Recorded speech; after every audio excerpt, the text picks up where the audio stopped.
Good afternoon, everyone. It's a little bit of a smaller room today. Smaller crowd, obviously. Small room is, I don't think the room has shrunk in the last 48 hours, but yeah, smaller crowd, which I'll try not to take personally. Let me start with some opening comments. Secretary Blinken will travel to New York City next week to participate in the 79th session of the United Nations General Assembly. While at UNGA, the Secretary will reiterate the United States' commitment to addressing global challenges through multilateral action. UNGA High-Level Week is a time for UN member states to reaffirm our collective commitments to the tenets of the UN Charter, and the United States recognizes the UN's critical role in maintaining peace and security, advancing sustainable development, and promoting human rights. In New York City, the Secretary will speak at the UN Summit of the Future, where world leaders have the opportunity to better position the UN to address the challenges of today and tomorrow, and to deliver solutions on the issues that matter most to the lives and livelihoods of our people. He will participate in a UN Security Council session on Russia's war against Ukraine and lead a meeting of the Global Coalition to Address Synthetic Drugs, which the United States launched last year to fight the trafficking of fentanyl and other synthetic drugs that have claimed the lives of so many Americans. In addition, he will hold a number of bilateral and multilateral meetings with allies and partners to discuss how we can continue to support Ukraine, how we can reach a ceasefire to the conflict in Gaza, address the ongoing suffering in Sudan, ensure a free, prosperous, and stable Indo-Pacific, and tackle many of the other urgent challenges the United States and the world are facing. We'll have more announcements about the Secretary's specific schedule in the days ahead, but he is very much looking forward to his fourth high-level week as Secretary, and I know we all look forward to seeing a number of you there as well. With that, Matt. Right, thanks. Sorry I missed the call, so. No, quite all right. A little bit late.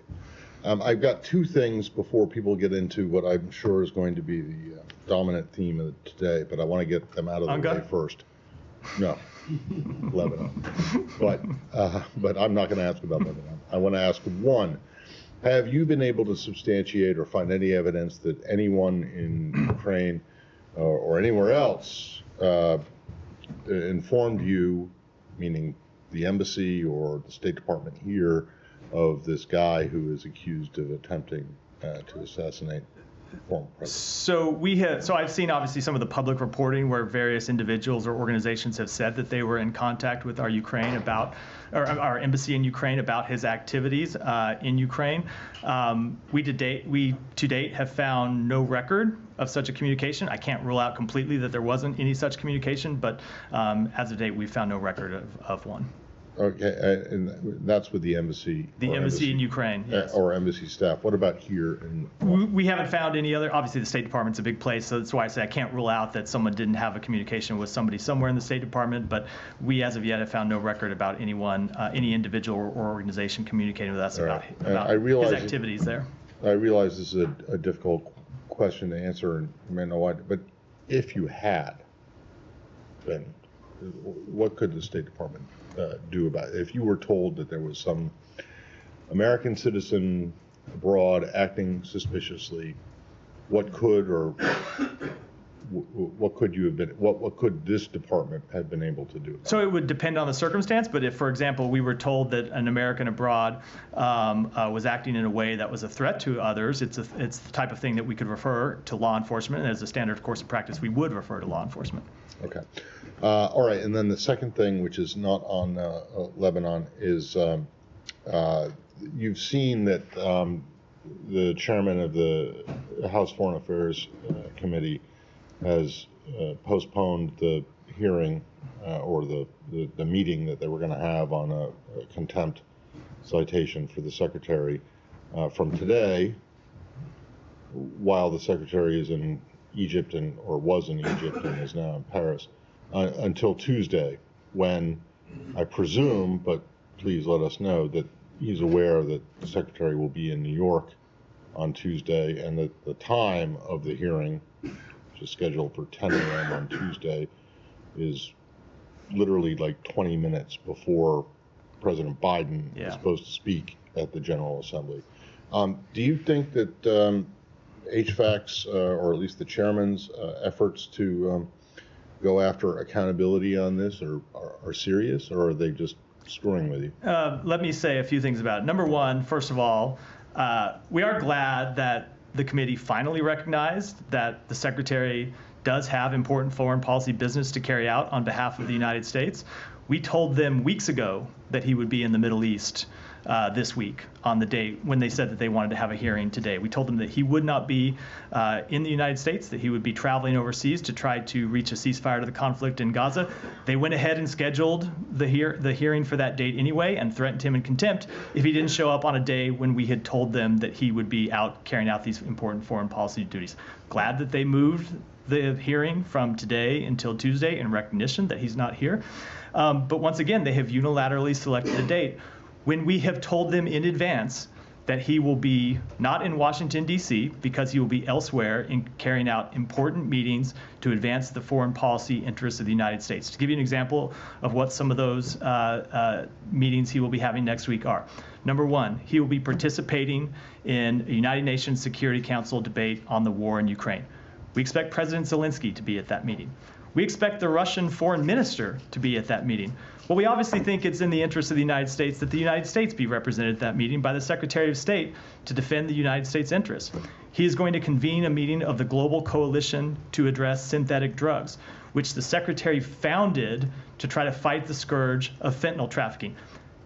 Chairman McCall himself has said that the United States needs to work with its allies and partners to do more to address fentanyl trafficking. Well, that's what the Secretary is doing next Tuesday in New York.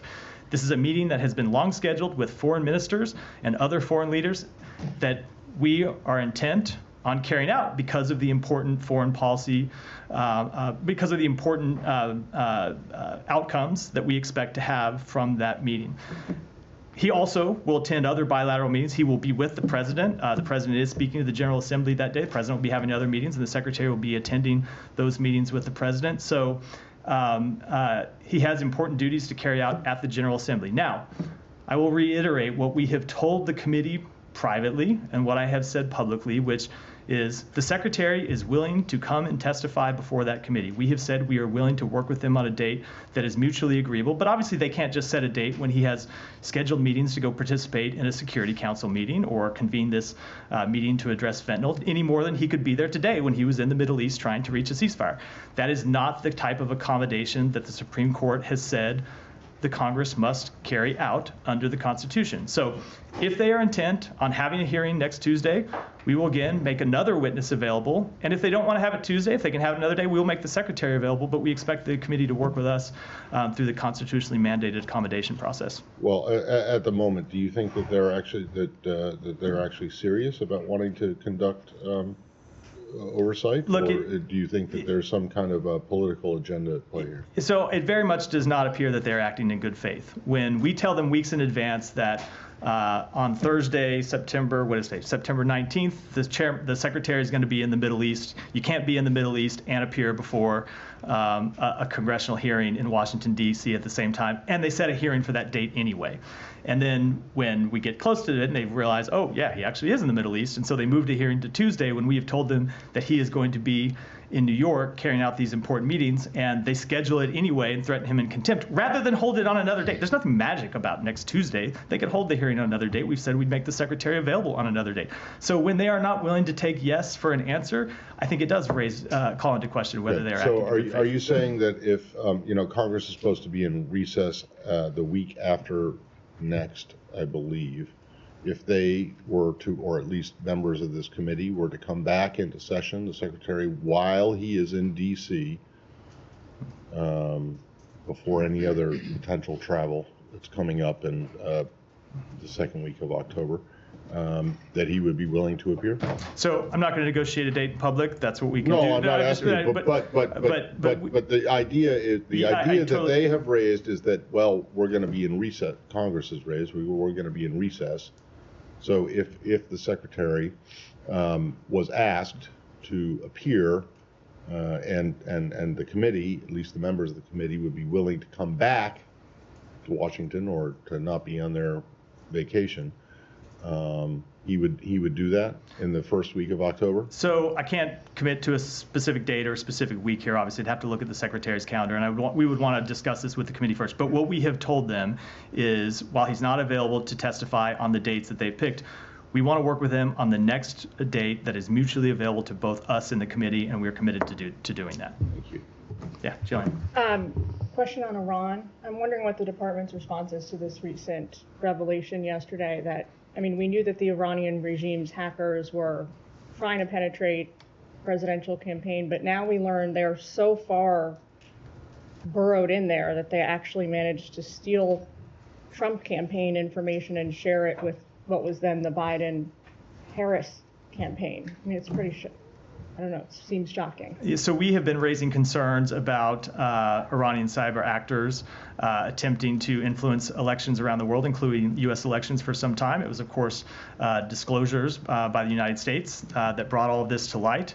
I think these latest attempts are nothing new by the Iranian regime. It's sought to undermine democracies around the globe for years, but of course they're absolutely troubling. Iran should not interfere in our elections. No country should interfere in our elections. And what we will do is continue to expose those countries that attempt to interfere in our elections, and we will hold them accountable for those actions. So I understand that Iran's attempts may not be new, but certainly the degree of success they're now having is new. We've not ever seen anything like that before. At least that was disclosed publicly. Well, we've certainly seen countries hack into presidential campaigns before. Obviously, you're right. We have not publicly disclosed any example of Iran having done so.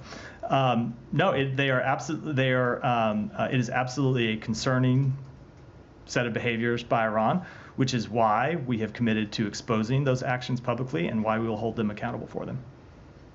Yeah, Jane. Sorry, I don't know why I skipped over the line, Sean. Oh, I mean, do you want to go? Going typewriter style down the line. We switch to Lebanon. Yeah. We're seeing increasing escalations there. The Israeli Defense Forces say they're launching strikes there. Gallant has mentioned a new front. What is your response to the fact that it seems the Israelis are trying to escalate this to another front in the war? So we have been made very clear, and you heard the Secretary speak to this publicly yesterday in Egypt, that we don't want to see any party escalate this conflict.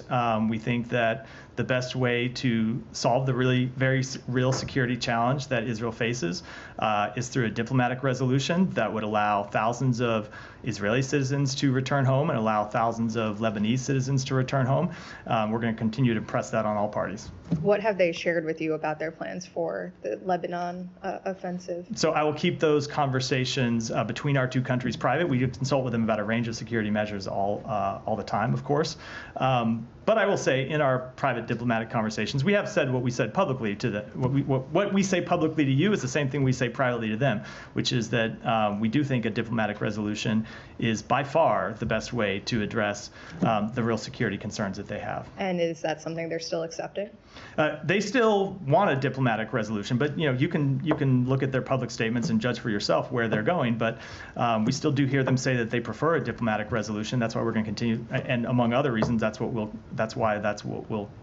lost myself in my words. That is one of the reasons why that's what we will continue to push for. And then I'm curious, is the U.S. still prepared to back Israel if they are to escalate this on a northern front? So let me make one thing clear. We are committed to the defense of Israel against terrorist organizations. That includes Hamas, it includes Hezbollah, includes other Iranian proxies. We will continue to stand by Israel's right to defend itself. But we don't want to see any party escalate this conflict, period. So just follow that. Yeah. You don't want any party to escalate it. I mean, for example, today when Nasrallah was speaking, there are Israeli jets, breaking the sound barrier over Beirut. Are those escalatory actions? So I'm not going to comment on any one specific action. Obviously, we have seen Israel and Hezbollah launching strikes at each other going back to, I believe it was October 8th. And immediately after the October 7th conflict, Hezbollah began sending rockets and drones across the border to target Israeli communities. And we've seen Israel respond to that by targeting Hezbollah militants inside Lebanon. So that has been a pattern since October 7th. And of course, it goes back well before that, but it's been an entrenched pattern nearly every day since then. We continue to push for a diplomatic resolution. We continue to believe the only way to get there is by first getting a ceasefire in Gaza, and so that's what we'll continue to focus on. I mean, when just taking a step back, perhaps, when you're saying you want de-escalation, how dangerous is it right now in Lebanon? I mean, what we've seen in recent days, what's the level of concern? It continues to be a very dangerous situation. Now, look, it has been a dangerous situation since October 7th. As I just said in my previous answer, you've seen Hezbollah launching terrorist attacks against Israel nearly every day since October 7th. So it has been a dangerous situation, and the risk of escalation has been high, and there have been a number of points where the risk of escalation has been especially high, and that risk has receded, never gone away, but receded.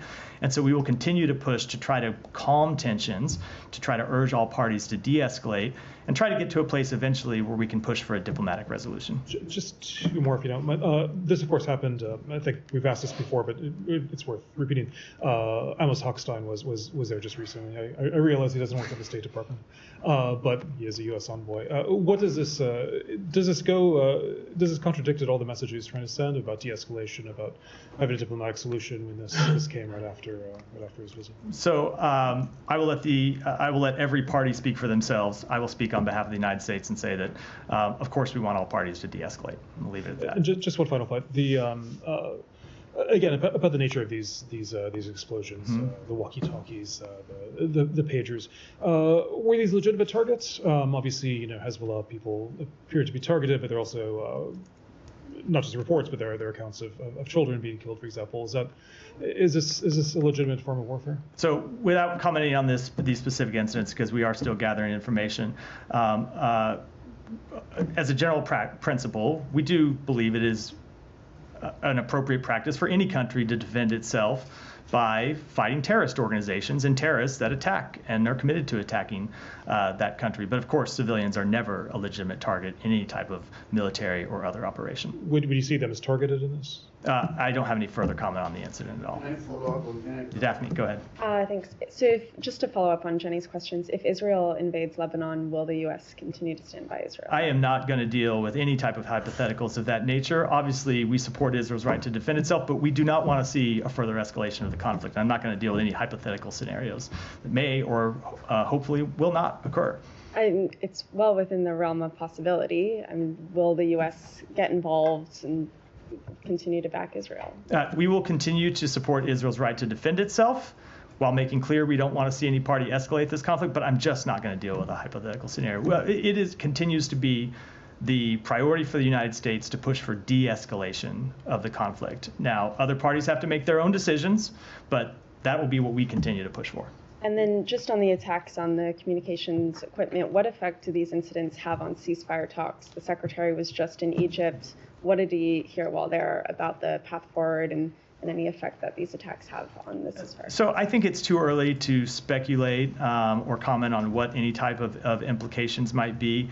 But as has been true in similar incidents over time since we've been trying to reach a ceasefire to this conflict, the continued loss of life ought to encourage all parties to reach a ceasefire. It ought to be in the interest of all parties to reach a ceasefire that brings the hostages home, that stops the death of civilians in Gaza, that decreases tensions across the blue line, that decreases tensions across the region. So I can't tell you what the actual effects will be, but I can tell you that the way we look at it and see, when you see continued incidents that bring death and suffering and instability, that ought to be an incentive for reaching a ceasefire, not a disincentive. Can't say it will be, but it ought to be. It's been a couple of days now. Have you seen any effects so far on the ceasefire talks? We continue to push for ceasefire, but I'm not going to get into where things stand publicly. Yeah, go ahead. There was reportedly another ceasefire proposal presented to the U.S. by Gal Hirsch and the Prime Minister's office, and all in all, which offered Sinwar, exile opportunities. What does the U.S. make of this? Do you think that's an actual realistic plan? I don't think it's productive for me to comment on it publicly. I will say what you've heard us say before. We continue to push for a ceasefire. It continues to be our top priority when it comes to this conflict. The Secretary was engaged in these conversations yesterday with the President of Egypt and the Foreign Minister of Egypt. There are other conversations ongoing at different levels of our government with the intermediaries, but I don't think it's helpful for me to kind of comment publicly on various proposals that are floated. Is it being considered at all seriously by the U.S. government? I just don't think it's productive for me to talk publicly. But I'll say that the proposal that we continue to focus on is the one that the president laid out in his address on May 31st, that was endorsed by the United Nations Security Council, that was agreed to by Israel, that Hamas agreed to parts of and rejected parts of, and it has been the subject of negotiations for some time now. So, go ahead. You say that they accepted part of and rejected part of, but they issued a statement. They accepted all of it way back then on the, the 3rd of July. So I guess it depends what you mean by accepted. Accept with amendments is not accepting. They accepted and they had amendments, and let me just say, they had amendments that they came back with. There were parts of that proposal they did not accept that they asked for changes to. So that's not a full acceptance, just as a factual matter. Said. But it's also factual that it's the Israeli Prime Minister putting in new terms. Said, I'm just saying as a factual matter, what you said is not correct. Okay. All right, let me ask you just a couple of things in your response to Daphne on. Now, U.S. officials don't believe that Israel is preparing to invade Lebanon. You don't believe that Israel will invade Lebanon? So I don't know where you got that assessment from. I'm not making any public assessment. Okay. Some are saying that they don't. Some are saying the mythical. I never like to reply to the mythical. Some are saying. If you have a specific thing to refer to, I'm happy to. Okay. Otherwise, I'll speak to what the State Department believes and what the State Department is doing. Let me then deal with this from a different point. Do you believe that Israel is preparing to invade Lebanon? So, as I said, in response to I think Daphne and Jenny's question, I will let every other country speak for what it is doing, what it is planning to do, and I will speak for what the United States is doing. And the United States continues to push for a de-escalation of tensions, not an escalation. Mm-hmm. Let me just have a couple more questions with the indulgence of my colleagues. Israel is blocking about over 40% of food assistance into Gaza, according to the HuffPost. Are you aware of these statistics? And can you update us on the latest level of U.S. aid to Gaza? So I'm not aware of that specific statistic. I can tell you that it's getting food, water, medicine continues to be something that we work on. We have seen something of a stabilizing of the levels of food and water coming in. Not a sufficient level, but when things got to a really dire level, they have come back up from kind of what that floor was several months ago.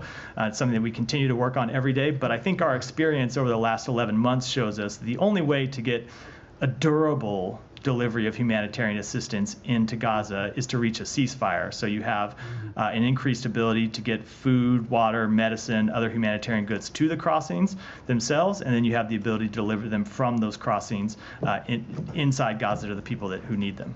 But you are keeping tabs on the level of aid that goes in. Of course, I don't have the number of trucks that came in at my fingertips. I'm happy to follow up with you after the briefing. But is it at the same level as it was, when the pier was there, or less or more? So the level changes, as I think because the truck numbers are public. They're publicized by various UN entities. I don't have them at my fingertips, but they're publicly available, and I'm happy to engage with you after the briefing to get them to you. And I wanted to ask you about normalization.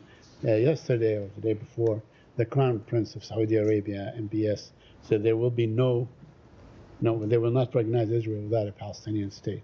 So do you feel that now, we're getting so close to the election, this effort to normalize will be dropped by this administration? So, Saeed, that is exactly what the Crown Prince said to Secretary Blinken when we met with him in Saudi Arabia on January 8th. And the Secretary came out publicly and said that he had just met with the Crown Prince, and the Crown Prince said there are two things that he needed to see before he could move forward on normalization. One was a ceasefire in Gaza, and one was a legitimate path to two states. So that has been his position, and we have publicly discussed his position for some time. I'm aware, but I'm saying that as the calendar, or as the window closes, do you feel that it's going to be, further effort by the administration to pursue normalization? Every day that goes by, it gets tougher to accomplish anything. That's just a temporal fact.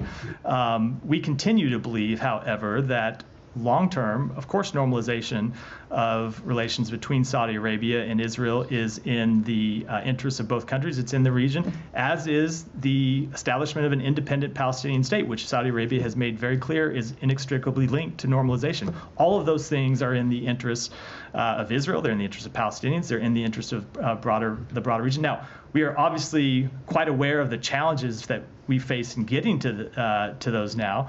The fighting in Gaza continues to wage on. We continue to work to get a ceasefire. But as a long-term goal, of course, it has not changed as one of our foreign policy goals. Yeah, Hudson. Can you put any meat on the bones to the sort of urgency to try to calm tensions between Lebanon and Israel? Are there any sort of calls or U.S. government travel you can read out at all? There are some reports that the Pentagon secretary is no longer going to visit this weekend. So I'm not going to speak to the travel of people in other departments. I will say that we continue to engage with our Israeli counterparts on this. As was publicly reported, Amos Hochstein was just in Israel on Monday, pressing the need for de-escalation and pressing the need for a diplomatic resolution. The Secretary of Defense has talked to the Defense Minister several times in the past few days. We've had conversations between State Department officials and Israeli officials. Those will continue. They will continue at the senior-most levels of the government. At times, we'll read those out, but I can't announce them. I can't make them. I can't announce them publicly before they occur, of course. And calling for calm has been sort of a routine recital by the administration.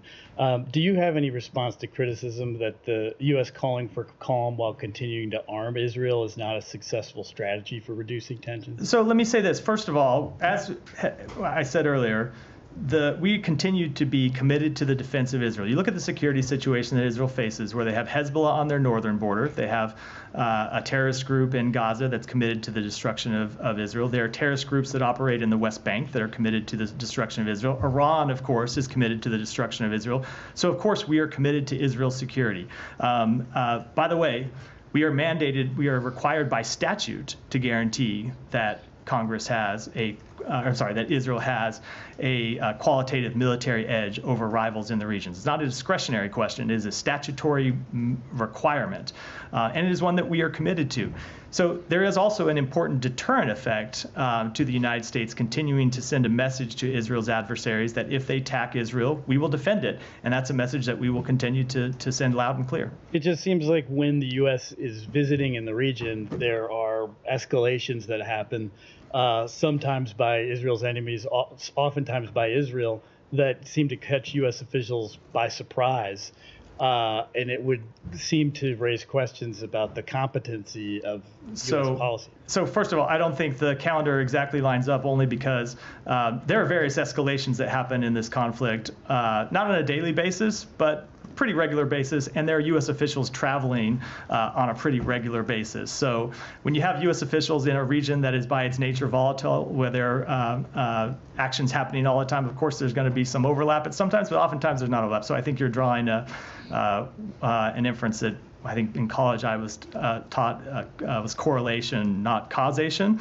It remains a very difficult, volatile region. That has been long before President Biden took office. It will probably continue to be true long after President Biden leaves office. What I can tell you the United States will continue to do is to apply all of our diplomatic muscle to trying to ease tensions, to trying to de-escalate tensions. And if you look at the various points since October 7th, when there was real concern that this conflict would spiral out of control and lead to all-out regional war, the diplomatic efforts that we have pursued have been able to prevent that from happening on a number of different occasions. That, of course, is no guarantee for the future.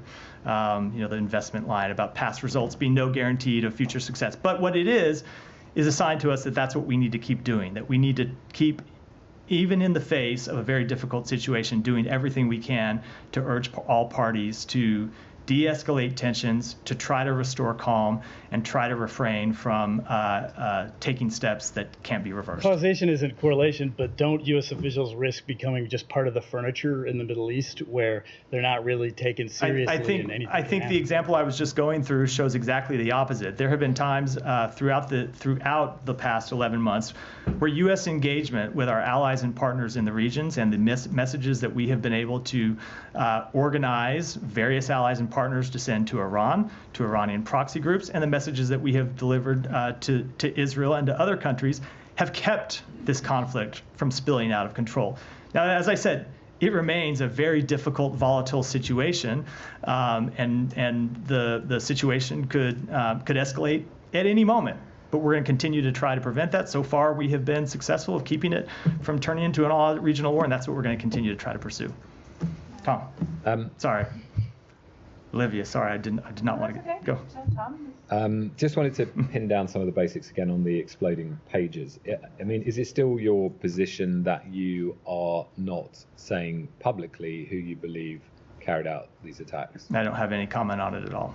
And is there any reason that you wouldn't say what your assessment is of who carried these out? I just don't have any comment on it at all. Okay.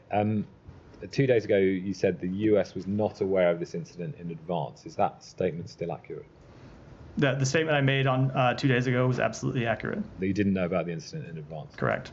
Okay. Because, I mean, there has been some reporting that there was a call from the Israelis to say that something was going to happen in Lebanon on Tuesday. Do you have any comment on that report? The statement I made on Tuesday was 100% accurate. Okay. And just to follow up on the point about targeting and international humanitarian law, I mean, presumably the State Department is aware of the amended Protocol 2 of the Convention on Certain Conventional Weapons, which prohibits the use of booby traps or other devices in the form of harmless portable objects.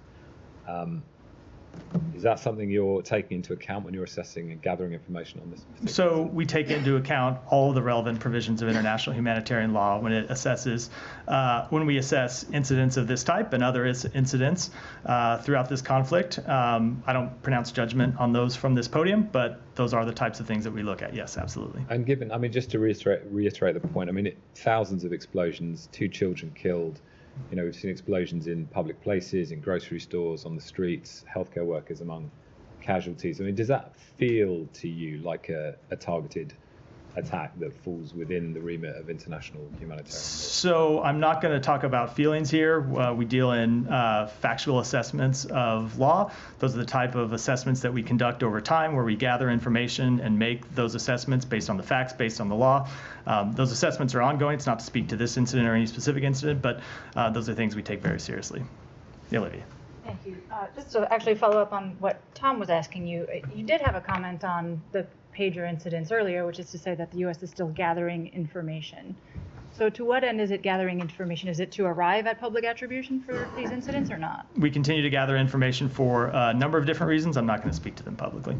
Do you expect to arrive at public attribution for these incidents? So I wouldn't want to prejudge today what steps we may or may not take in the future. I mean, in the past, when there have been, call them covert operations, the U.S. has declined to comment until it became common knowledge what actually happened, which seems to be the trajectory here. So is there a reason why, at this stage, the U.S. is not willing or able to say what has happened in its view? Only that I continue to gather information, but I don't have any comment. It's not to say we won't in the future, not to say that we will, but as of today, I don't have any comment on the incident. Okay. Why is it too soon to tell whether or how these incidents may have affected ceasefire talks in Gaza? Have you not heard from other parties, whether Hamas, the Egyptians, or the Qataris, that it was at least counterproductive to the facilitation of these talks? So I won't get into our private diplomatic conversations, but oftentimes when you have a big incident in the region, this has been true throughout these talks, it does take a few days for the proverbial dust to settle to see where things are going to shake out. So at this point, it would be speculation for me to try to judge how it will impact the talks, especially as you know, we've said this before, oftentimes communications with Hamas are difficult, they take time. It's just too early to have it to be able to speculate about any kind of impact. So you've heard no objections or complaints or reluctance from other parties to continue those conversations so long as what's happening in northern Israel and Lebanon is happening? So when you say any parties, I'll talk about the mediators who we communicate with. No, there has been no reluctance to continue to work to try and get a ceasefire from any of the mediators that we're working with on this arrangement. Okay, and the expectation that a bridging proposal may come, I mean, U.S. officials have been saying it could come sort of any day for the past several weeks. Is there any update to that timing? I don't have a timetable to put on it, no. Does the Israeli government agree with the U.S. that the only way to settle or to arrive at sort of a calmer situation in the north is by arriving at a ceasefire related to Gaza first? So they should speak to that publicly, and I know that they have. I'm not going to speak on their behalf. Well, is it based on? I mean, you can look at their public statements. They have Sure, said sure. they have said many times that they could reach it through a diplomatic solution, military solution. But to elaborate on that, that's a question you should put to them. Okay, but I mean, based on your conversations, diplomatic engagements with the Israelis, is it the U.S.'s view that that is how they are proceeding. So I'm, again, not going to talk about their view. They have talked about this publicly, and at times you have heard various officials from the Israeli government come out and say that they prefer a diplomatic solution, but that they are ready for a military solution if they can't reach a diplomatic solution. I don't believe they ever put a timetable, but they've said that publicly a number of times. They said it privately to us on a number of occasions too. I cannot speak for what decisions that they are going to make. Obviously, those are decisions that they will make, and they can speak to them. I can speak to what we have said to them, and it is what I have said to you and what the Secretary has said publicly and the President on down, that we continue to believe a diplomatic resolution is the best way to ensure both short-term peace and security for Israel and the tens of thousands of Israeli citizens that have been displaced, and also long-term stability. A diplomatic resolution writ large. I'm asking specifically about the sequencing that a Gaza ceasefire must come first before anything can be. So the issue there is that you have heard the head of Hezbollah say quite publicly, as recently as today, that there will be no calm, there will be no cessation of the terrorist attacks against Israel until there is a ceasefire in Gaza. So it's not really an Israeli assessment. It is the fact that Hezbollah has made clear there won't be any end to the terrorist attacks against Israel until there's a ceasefire in Gaza. Well, but it's the U.S. taking Hezbollah at its word at its word and at the precedent of the last 11 months, right, where they've continued daily attacks. Okay. Well, so I will say other than when there was the week-long pause in hostilities last November. Other than that, they've continued near daily attacks, I should say. Right, but as you've made the point before, public statements can be different from private assessments. So, in this case, the public statements have matched the public actions. So, one more question, sorry, about Iran and whether the U.S. has an understanding based on diplomatic, direct or indirect interactions, whether there is a heightened risk of retaliation from Iran, given its ambassador to Lebanon was injured as part of these incidents. I wouldn't want to speculate on what actions Iran might take. We have always made clear to Iran throughout this conflict that it should not take any actions to escalate the conflict, and if it attacks Israel, we will defend Israel. Do you think the U.S. has one more? I really do have to go. Sure, a clear understanding of what Iranians' intentions might be. So it is always impossible to judge what a foreign country may or may not do. Hiba, go ahead. Since you brought up what Nasrallah said today. Since you brought up what Nasrallah said today. Oh yeah, about what he said that Western countries reached out to them after the attack, and they said stop the attacks against Israel and everything goes back to normal. Now we know where the talks, the ceasefire talks with Hamas stand. We know that you have Philadelphia corridor and the prisoners. When it comes to Lebanon, he said that the Western countries offered them that stop the attacks and everything goes back to normal. Now, they said no, not before a ceasefire in Gaza. But for the Israeli, it is not the same. I mean, they said they want to change the status quo. They want to change the situation. So where things stand here, there's a misunderstanding what Hezbollah wants and what the Israeli want. And what are you offering for what? We continue. So I'm not going to speak to what Hezbollah wants or speak to these supposed private outreaches that Nasrallah said that Hezbollah received. What we want is calm. We want calm for the tens of thousands of Israeli families who've been forced from their homes, and we want calm for the tens of thousands of Lebanese families that have been forced from their homes. Now, look, Nasrallah could stop the terrorist attacks across Israel. And I guarantee you, if he did that, we would be impressing upon Israel the need to maintain calm on their end.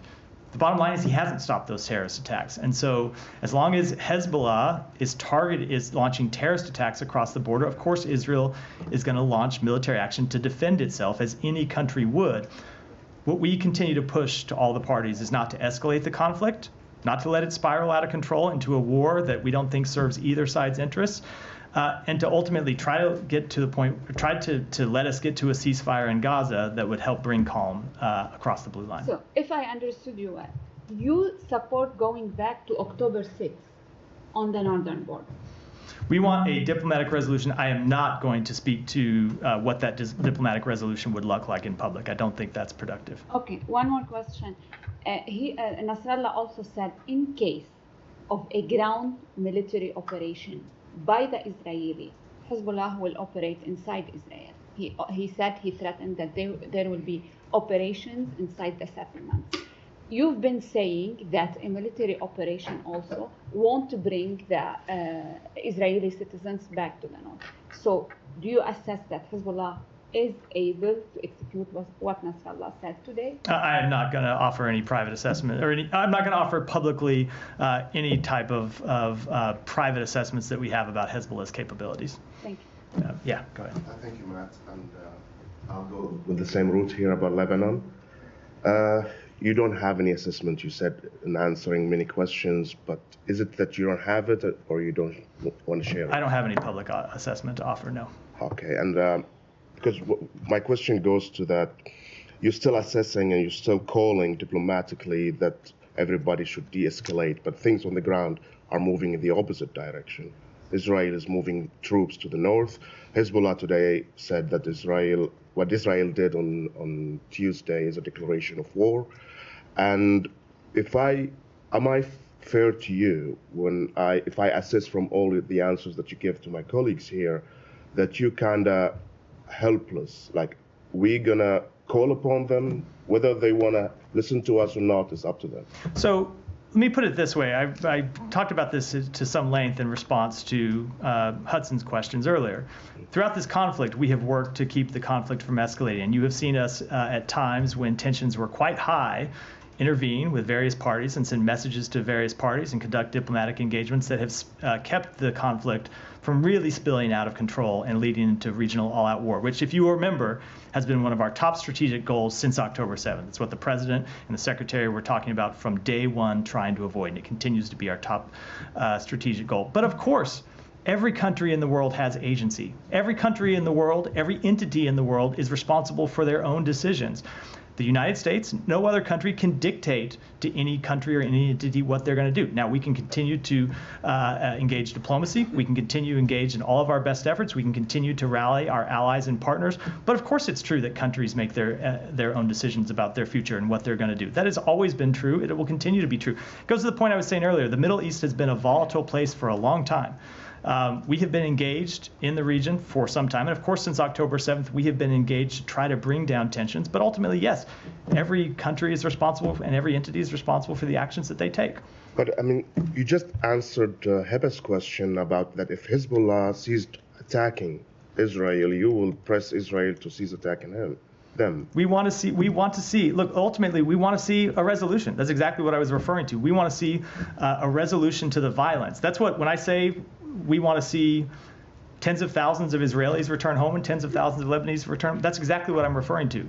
We want to see calm along the blue line. How you can guarantee, for example, to Hezbollah, if some commander in Hezbollah got a notification and he said, okay, the Americans will stop this. Come on, you're not naive about the history of the Middle East. Know that if there are no guarantees about long-term stability, all we can do every country can do is do our best to calm a very difficult situation. Try to get immediate calm and try to build that into lasting peace and build that into regional stability. It is, of course, incredibly difficult.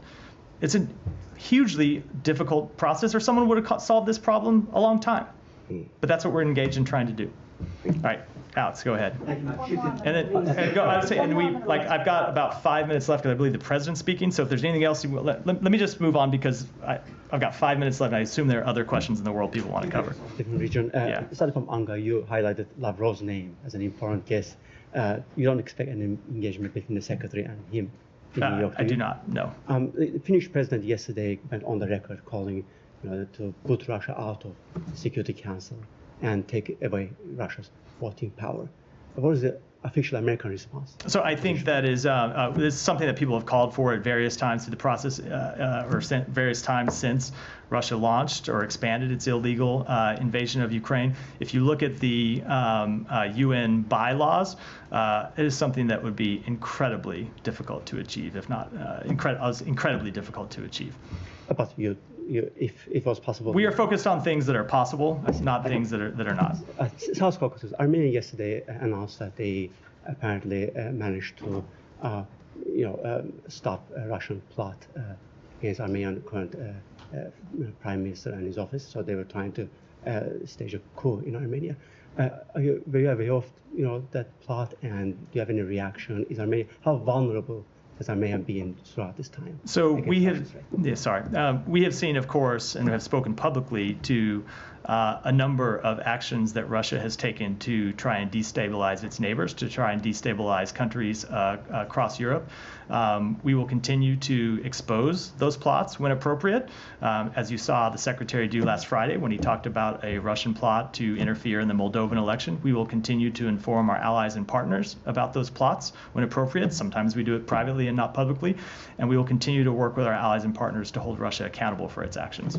Thank you. On Georgia, we've been discussing Georgia's Russia law multiple times, but there's another piece of legislation, a copycat piece of legislation from Moscow, which is called quote-unquote family values law, and we have already seen that they passed it, and there's also real-life consequences. There's a transgender was murdered, found murdered 2 days ago. Do you have any reaction? So I know that they passed that law. I believe it has not been fully enacted into law, and there are questions about the ultimate status of the legislation and whether it will become law or not. But look, as we have been saying for months, that Georgia has been moving away from its stated desire and the evident desire of its people for Euro-Atlantic integration through anti-democratic actions, through crackdown on vulnerable and marginalized people, and this law is very much in keeping with that. And finally, for me, some of us yesterday covered the signing of U.S.-Serbian energy agreement, and you guys called it strategic partnership. And hours after that, Serbia and Russia announced that they're going to have next week energy dialogue. Is the quote-unquote strategic partnership phrase overused here? Is the what phrase? Have you guys overused strategic partnership when no. it comes to energy? No. Go ahead. Yeah, I have a follow-up on Ukraine. A few hours ago, the European Union approved the resolution for the European weapons to be used finally on Russia territories. Not all states, such as Italy, approved that resolution. What was the first reaction from the Department of State to this news about the use of European weapons in Russia? And then I have a follow-up. Sure. So this is something that we have been discussing with our allies and partners for some time. You have seen some European countries allow their weapons to be used on Russian soil, targeting Russian interests that are engaged in attacks against Ukraine just across the border. We, of course, have allowed U.S. weapons to be used in those attacks. As for when it comes to every country, they, of course, have to make their own decisions about how they are going to allow any weapons that they provide to Ukraine to be used. And those are conversations we'll continue to have with our allies and partners. This decision will impact the decision from the U.S. To allow Ukraine to use the long range, because not all European states agree to use NATO weapons in Russia. I just don't have any further comment other than that it's an issue we'll continue to discuss with our allies and partners. Let me do one more, and then I do have to break because I believe the president's giving a speech. Thank you, and sorry to double back to Lebanon and the timing here, but I know what you said about what the U.S. was aware of or not aware of in this case ahead of the pager explosions, but about a day later, there was another wave of explosions, this time the larger radio devices. Did the U.S. have any idea that that was going to happen ahead of time? We were not involved in that operation in any way, shape, or form, and I'll leave it at that. So no awareness, or didn't say whether you were aware? We were not involved in the operation. And with that, I have to break for today. Thanks, everyone.